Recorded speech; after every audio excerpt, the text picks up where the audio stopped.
I want to talk a little bit more about how you think the customer has changed. And I'd love to kind of get your thoughts on that. And Darryl, I'll start with you on this.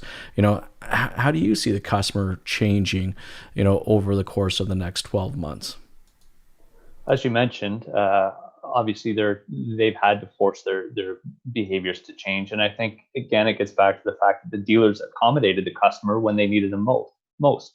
And now that the client has seen that, I think their expectations, again, as you mentioned, have now skyrocketed. We've proven to them that we can sell a car the way you need to buy it, and we can adapt our processes away from the processes of the 50s in order to make that happen. So I think that the customer has every right to expect a different way of doing business from here forward. And it's all motivated by technology and the advances there.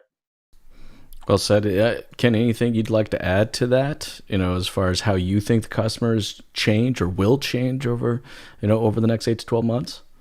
Well, I think, I can only speak for, the digital retailing piece of it and the engagement, if you will, online. But I think customers are a mixed bag right now because, quite frankly, as an industry, we're still not there from a digital retailing standpoint. And I'm saying that, and we have a digital retailing system, but most of the systems out there right now are what I call buy now systems. That means you go to a website and buy now, and that assumes they're going to the website to buy a car.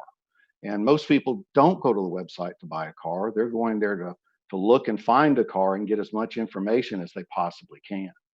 And we pride ourselves here at Dealery Process in building the front end piece first, but there's still a lot of pieces even we have to incorporate on the back end. But and so that going back to your question, what people are seeing online is still not what we're envisioning. What they're seeing is piecemeal. They're seeing some dealers having nothing.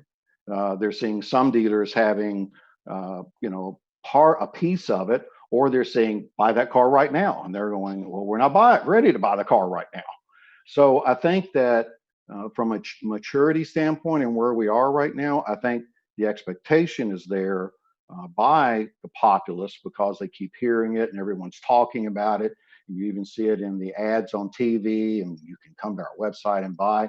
But really, quite frankly, that's a bunch of bullshit. Then in a I agree. lot of cases, they cannot. And I think that we've still got a ways to go before we really deliver like what a Carvana can deliver, because they're ahead of the curve. And that may rankle a few feathers, but go buy a car from them and check it out.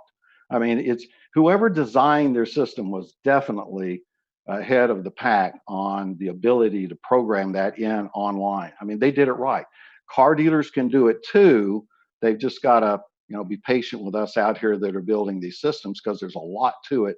And it's a lot different when you're designing a system for a number of different dealerships versus Carvana, who is really just one big dealership and they built it for themselves. So that takes a little bit longer.